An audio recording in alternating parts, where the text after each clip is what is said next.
All right, so remember when Nancy Pelosi infamously said that Congress must first pass the health care bill in order to find out what's in it? Well, tonight, I'm sorry to report that it seems that she was right. Now, according to Congresswoman Michelle Bachmann, a number of provisions were hidden so deep inside this legislation that most members of Congress are still unaware of their existence. It is a staggering $105 billion in appropriations that were inserted into the bill at the last minute behind closed doors. Now, in this case, the traditional appropriations process was bypassed, meaning that more than $100 billion taxpayer dollars has already been sent to bureaucrats to fund this controversial bill.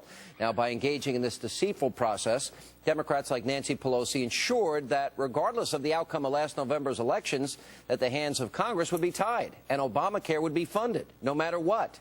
And here to explain how this was even possible and what Republicans can do to roll it back is Minnesota Congresswoman Michelle Bachmann.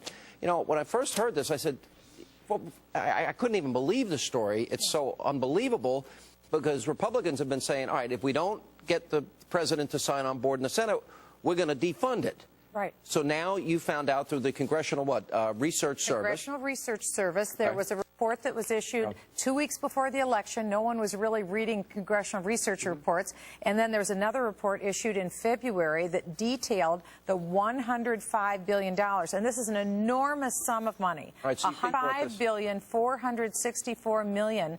This was tucked away inside the Obamacare bill. People say, well, what's wrong with you members of Congress? Why didn't you know it's there?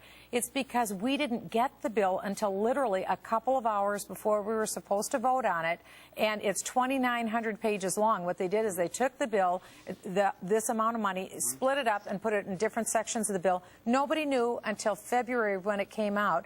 We had an eagle eye from the Heritage Foundation. Ernest Istook, a former member of Congress, found this in this report. He wrote a few blog posts. One of my colleagues, Steve King from Iowa, also found out about this, and we've been trying to do everything we can to alert people and say, give the money back. Well, first of all, how breathtaking is it that you can insert it in a 3,000-page bill and lose $105 billion in the process and nobody picks up on it? Well, I think this was intentional, don't you? Yeah, I mean, do you think that Harry Reid, this just like escaped his memory to tell the senators, oh, by the way, if you vote for Obamacare, you're also voting for another $105 billion Were they that pessimistic that December when they passed this that they'd lose?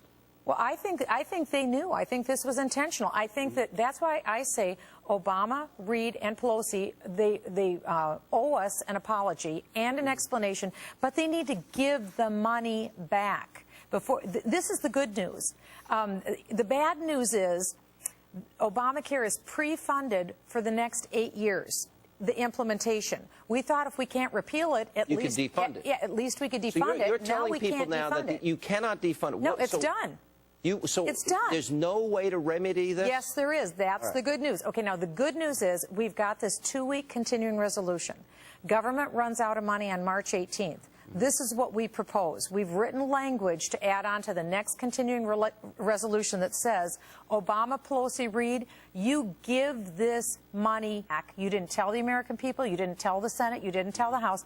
Give the money back, and then we'll start talking about the budget. This is the first thing. Is the leadership in agreement with you on this? In other words, will all the Republicans in the House hold the line, meaning you will shut down the government unless this money that they inserted to fund Obamacare is given back?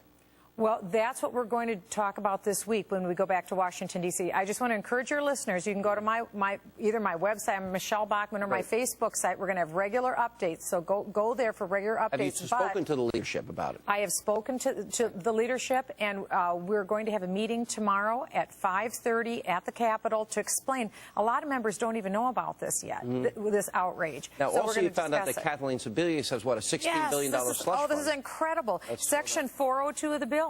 She has a $16 billion slush fund. That means she can do whatever she wants with this money. She can reach in, tap it, spend it any way she wants. $16 billion? Oh, it gets worse than that, Sean. In Section 1311A, she has the right to an unlimited tap on the Treasury Department. So if, let's say, California, that's in a financial mess, they can call her up and say, guess what? We need more money to put in these private health exchanges. Maybe, $30 billion, she can say sure thing without coming back to Congress. I thought she Congress can appropriate appropriated the money. So they're I saying did that they too. So did the Constitution.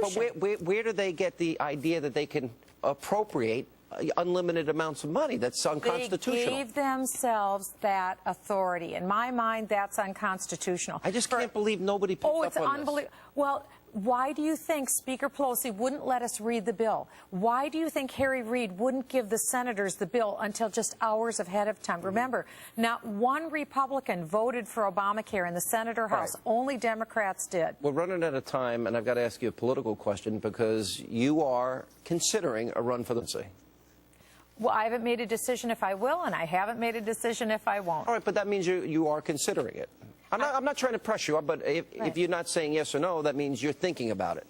So. I'm going to these early primary states because these issues are so important. I want to make sure that in the midst of looking at all the candidates, we aren't forgetting the issues. I'm getting people who are encouraging me to make the decision, but I haven't made a decision. Okay, but let me see if I can ask it another way. You are thinking about it. Well, it is something, like I said, I haven't decided to, and I haven't decided not to. You know, I interviewed a lot of Democrats, and I'm not being cute here. No, I'm telling you, this is what I'm worried about right now. But again, you know, people can go to my Facebook site, go to my website, get regular updates, but this is huge. Tell them to give the money back. And the good news is, we can undo Obamacare, but we've got less than 2 weeks to get the money back. Let's do it now. Congresswoman, good to see you. Welcome to New York, and welcome to the studio.